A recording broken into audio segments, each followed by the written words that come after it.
ساری زندگی جتنی ہم نے غیروں کے لیے اور پارٹیوں کے لیے، سیاستدانوں کے لیے، حکمرانوں کے لیے ہم نے محنتیں کی ہیں، اپنی اولاد کے لیے، جائیداد کے لیے، گھر بار کے لیے، اپنا سب کچھ کیا، گاڑیوں کے لیے سب کچھ، کیا ہم نے کبھی رسول اللہ کے دین کے لیے بھی اتنی محنت کی ہے؟ کیا ہم نے قرآن کی عزت کے لیے بھی محنت کی؟ کیا قرآن کی عظمت کے لیے بھی ہم میدان عمل میں آئے؟ اپنی جان کے لیے تو لڑنے تک بھی آ جاتے ہیں، اپنے گھر کے لیے، اپنی جائیداد کے لیے تو گولی بھی مارنے تک آ جاتے ہیں، اور اسلام کی بات آئے تو کہتے ہیں اسلام کے لیے لڑنا دہشت گردی ہے۔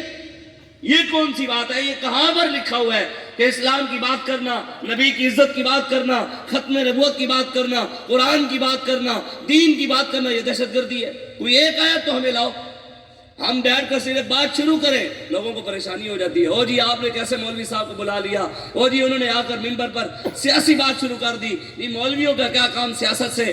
دین میں کہا کہ سیاست منبر پر بیٹھ کر سیاسی بات نہ کریں۔ میں نے کہا نہ منبر تمہارے باپ کا ہے، نہ دین تمہارے باپ کا ہے، منبر بھی ہمارے نانے کا ہے اور دین بھی ہمارے نانے کا ہے۔ ہمیں پتہ ہے کیا بات کرنی اور کیا نہیں کرنی، ہمیں ہمارے آقا و مولا بتا گئے اور ہمارا بابا ہمیں سمجھا گیا۔ اب بدلے گا زمانہ لاکھ مگر قرآن نہیں بدلا جائے گا، اے قول محمد قول خدا، فرمان نہیں بدلا جائے گا، قیامت تک حضور کا دین چمکتا رہے گا۔ لیکن آج مسلمان کہاں کھڑے؟ پوری دنیا میں مسلمانوں کی تعداد کتنی ہے؟ 2.25 ارب، اور پاکستان میں کتنے رہتے ہیں؟ 26 کروڑ۔ اور مسجدیں کتنی ہیں پاکستان میں؟ 8 لاکھ۔ مدرسے کتنے ہیں پاکستان میں؟ 5.5 لاکھ مدرسے ہیں۔ 20 کروڑ کم از کم عاشق رہتے ہیں۔ 6 کروڑ نکال دو کہ پاکستان میں کوئی لبرل ہوگا، سیکولر ہوگا، دین دشمن ہوگا، کوئی ہندو ہوگا، کوئی عیسائی ہوگا، کوئی یہودی ہوگا، کم از کم 20 کروڑ تو عاشق ہے۔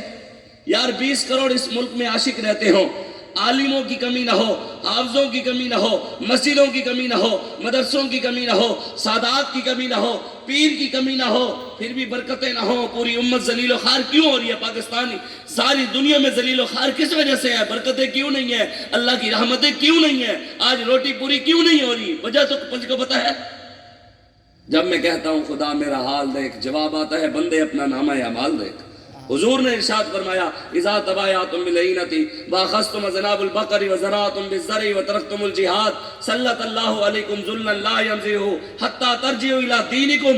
حضور نے فرمایا قیامت سے پہلے جب میری امت سود کھائے گی، کھا رہے ہیں، سودی نظام پاکستان میں ہے کہ نہیں؟ قرآن کی آیت ہے فَإِذْ لَمْ تَفْعَلُوا فَأْذَنُوا بِحَرْبٍ مِّنَ اللَّهِ وَرَسُولِهِ۔ میرے حبیب جو قوم سود کھاتی ہے وہ اللہ رسول کے ساتھ اعلان جنگ کرے، جو کھاتی ہے وہ کرے، اور جو کھا رہی ہے اس نے تو کیا ہوا ہے۔ پورے ملک کے اندر 40 سے 42% معیشت کے اندر سودی نظام ہے۔ بتائیں جب ہم اللہ رسول کے ساتھ اعلان جنگ کر رہے ہوں، حضور نے فرمایا سود کا 1 درہم کھانے والا اس بندے سے بھی بدتر ہے جو بندہ اپنی ماں کے ساتھ زنا کرے۔ جس پورے ملک کی معیشت سود پر کھڑی ہو، یار اللہ کیسے راضی ہوگا ہم سے؟ ہم نے ایسے ظالم اوپر بٹھائے ہوئے جن کو پہلا کلمہ بھی نہ آتا ہو۔ میرے آقا نے پہلے ارشاد فرمایا تھا، حضور نے فرمایا اذا تبایعتم بالعینۃ، حضور نے ارشاد فرمایا قیامت سے پہلے میری امت بیعینہ کرے گی، سود کھائے گی۔ یہ بیعینہ سود کی قسم ہے۔ حضور نے فرمایا واخذتم ذناب البقر، حضور نے ارشاد فرمایا اور میری امت قیامت سے پہلے کیا کرے گی؟ جانوروں کی دموں کو پکڑ لیں گے، مطلب جانوروں سے پیار کریں گے، گائے سے، بھینس سے، بکریوں سے محبت ہوگی، بڑے بڑے فارم بنا لیں گے۔ آج بتائیں پوری امت کو، مسلمانوں کو ابراہیم علیہ السلام کی ایک سنت یاد ہے، کون سی؟ قربانی والی، کہ عید کے موقع پر بکرا لینا ہے، ذبح کرنا ہے اور کھانا ہے۔ کیوں؟ جو وہ کھانے والی سنت ہے اس لیے یاد ہے، جو ابراہیم علیہ السلام نے اپنے دور کے فرعون کی آنکھوں میں آنکھیں ڈالی تھی، کیا وہ ابراہیم کی سنت نہیں ہے؟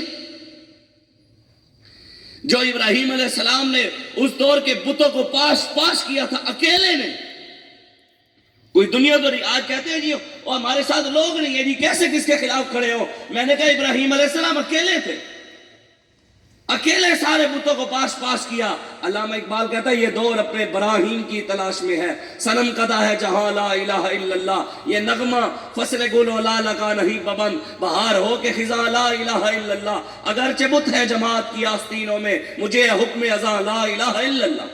علامہ اقبال کہتے ہیں پھر ابراہیم علیہ السلام کا کوئی غلام کھڑا ہو اور پاکستان میں جو بت ہم نے شخصیت پرستی کے، اندھی تقلید کے اور جناب مولوی ازم کے، پیری ازم کے، سید زادیت کے جو ہم نے بت پالے ہوئے ہیں، اقبال کہتے ہیں کھڑا ہو ان بتوں کو توڑ توڑ کر اور پوری امت کو گنبد خضرا پر لے جائے۔ وہ بت الحمدللہ امیر المجاہدین نے توڑے ہیں۔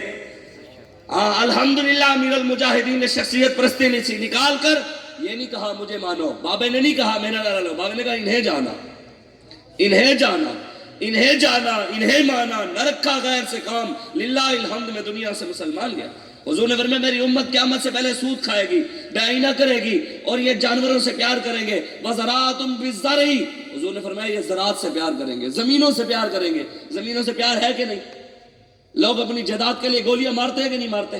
روزانہ اخبار بھرے پڑے ہیں کہ روزانہ فلاں فلاں ملک کے اندر ایک جگہ باپ نے بچے کو مار دیا، بچے نے باپ کو مار دیا، چاچے نے بھانجے کو مار دیا، بھانجے نے، یہ رشتہ داروں میں آپس لڑیاں جنگیں ہوتی نہیں ہیں۔ حضور نے فرمایا یہ زمینوں سے پیار کریں گے۔ آگے وَتَرَكْتُمُ الْجِهَادَ، حضور نے فرمایا میری امت جہاد بھی چھوڑ دے گی۔ آج جہاد کی کوئی بات کرتا ہے؟ قرآن میں کتنی آیتیں ہیں جہاد کی؟ 684 آیتیں ہیں قرآن میں جہاد کی۔ کتنی؟ 684 آیتیں ہیں۔ کوئی عالم، کوئی پیر، کوئی سید، کوئی مولوی، کوئی محدث، کوئی استاد العلماء، کوئی مفسر مجھے یہ ثابت نہیں کر سکتا کہ حضور نے ایک جنگ بھی حضور نے نماز کے لیے لڑی ہو۔ کوئی بھی ہمیں یہ ثابت نہیں کر سکتا کہ ایک جنگ بھی نبی نے روزے کے لیے لڑی ہو، ایک جنگ بھی نبی نے حج کے لیے لڑی ہو، ایک جنگ بھی حضور نے عمرے کے لیے لڑی ہو، درود کے لیے، ذکر کے لیے، کلخانی کے لیے، جمعرات کے لیے، عبادات کے لیے حضور نے جنگ لڑی ہو۔ یا حضور کے چہرے پہ تکلیفیں دی گئی تو نماز کا مسئلہ تھا؟ نہیں۔ حضور کو شیب ابی طالب میں قید کیا گیا، روزے کا مسئلہ تھا؟ نہیں۔ حضور کے سیدنا صدیق اکبر کے چہرے کے اوپر جوتیاں ماری گئیں، کیا وہ کلخانی کا مسئلہ تھا؟ نہیں۔ صحابہ کو تکلیفیں دی گئی، حضور علیہ السلام کو تکلیفیں دی گئی، کیا وہ عمرے اور جناب جمعراتیں اور ان عبادات کا مسئلہ تھا؟ نا نا نا نا۔ مکے کے کافر کہتے تھے حضور آپ کعبے کا طواف کرتے ہیں کپڑے پہن کر، ہم کرتے ننگے ہو کر، حضور آپ کا کعبہ بھی کھڑا رہے، ہمارے بت بھی کھڑے رہے، آپ اپنی عبادت کریں، ہمیں اپنی کرنے دیں۔ حضور نے فرمایا نہیں، وَقُلْ جَاءَ الْحَقُّ وَزَهَقَ الْبَاطِلُ، حق آیا باطل نے مٹنے۔ حضور نے اپنی آمد کا مقصد خود بتایا، یہ نہیں بتایا کہ میں نمازوں کے لیے آیا ہوں، یہ نہیں بتایا حضور نے میں حج کے لیے، وہ اسلام میں ہے، لیکن اسلام حضور نے فرمایا وَأَنَا الْمَاحِ الَّذِي يَمْحُو اللَّهُ بِهِ الْكُفْرَ، حضور نے فرمایا اللہ نے میرا نام ماہی رکھا ہے۔ ماہی کا مطلب یہ ہے کہ میں اس دنیا میں کفر کو مٹانے آیا ہوں۔ اب بتائے پاکستان میں کفر بڑھ رہا ہے یا مٹ رہا ہے؟ یہاں آپ کا اور میرا کوئی حق نہیں ہے، مسلمان کا حق نہیں، بنا مسلمانوں کا ملک ہے، بنا کلمے کے نام پر ہے، قربانیاں مسلمانوں نے دی ہے، لیکن آپ سے اور مجھ سے زیادہ حق عیسائیوں کا ہے، یہودیوں کا ہے، ہندوؤں کا ہے، لبرلوں کا ہے، سیکولر کا ہے، جو دین دشمن ہے اس کا مسلمان سے زیادہ حق ہے اس ملک کے اندر۔ غیروں کا کیا رونا ہے؟ یہ تو اپنا ملک تھا۔ ہم ڈنمارک کے اندر جا کر روئے کہ وہ قرآن کو جلاتے ہیں، وہ تو چلو کافر ہے، یہ تو ملک اپنا ہے۔ یہاں سندھ کے اندر قرآن جلایا گیا، یہاں سرگودا کے اندر 8 سے 10 بار قرآن جلایا گیا، ملتان کے اندر 5-6 بار جلایا گیا، لاہور میں 6 بار قرآن جلایا گیا، بہاولپور میں قرآن جلایا گیا، ہر روز قرآن کو جلایا جا رہا ہے، اور یہ ملک تو ملک کلمے کے نام پر بنا تھا؟ نہیں، یہ بات نہ کریں، بس آپ سیدھا سیدھا دین بیان کریں، آپ صرف نماز کا طریقہ بتائیں، آپ صرف روزہ رکھیں، آپ صرف اب یہ سن لیں میں نے جو آیت پڑھی ہے اجعلتم سقایۃ الحاج و عمارۃ المسجد الحرام، اللہ تبارک و تعالیٰ قرآن میں فرماتا ہے میرے حبیب ایک شخص وہ ہے جو کعبۃ اللہ کی حرم کی جا کر تعمیر کا کام کرتا ہے، تعمیراتی کام کرتا ہے، ان کو جا کر بناتا ہے، حرم کی جا کر خدمت کرتا ہے، صفائیاں کرتا ہے، ادھر رہتا ہے، کھاتا ادھر ہے، پیتا ادھر ہے، نمازیں ادھر، حج ادھر، عمرے ادھر، درود ادھر، اور ساتھ ساتھ حاجیوں کی خدمت بھی کرتا ہے، حاجیوں کو پانی بھی پلاتا ہے۔ میرے حبیب کمن آمن باللہ والیوم الآخر وجاہد فی سبیل اللہ، ایک شخص وہ ہے جو اللہ کے گھر کی جا کر خدمت کرتا ہے اور تعمیر کرتا ہے، حاجیوں کو پانی بھی لاتا ہے۔ اللہ کہتا ہے دوسرا وہ ہے جو اللہ رسول پر ایمان لاتے ہوئے جہاد فی سبیل اللہ کرتا ہے۔ لا یستوون عند اللہ، اللہ کے نزدیک یہ دونوں برابر نہیں ہیں۔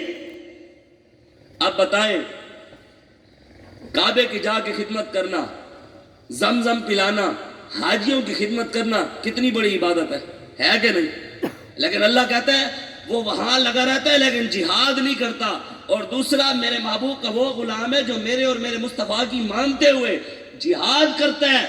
اللہ کہتے ہیں اللہ کے نزدیک یہ دونوں برابر نہیں ہیں۔ واللہ لا یہدی القوم الظالمین۔ آگے بات ختم ہو گئی۔ اب کوئی کہہ سکتا تھا چلو ٹھیک ہے یار، جو بندہ کعبے کی خدمت کر رہا ہے اس کا مقام کم ہے، مجاہد کا مقام زیادہ ہے تو دونوں ٹھیک۔ اللہ نے کہا نہیں، جو جہاد چھوڑ کر ادھر جا کر میرے گھر کی خدمت کرتا ہے واللہ لا یہدی القوم الظالمین، اللہ ظالموں کو ہدایت نہیں دے گا۔ یہ تو قرآن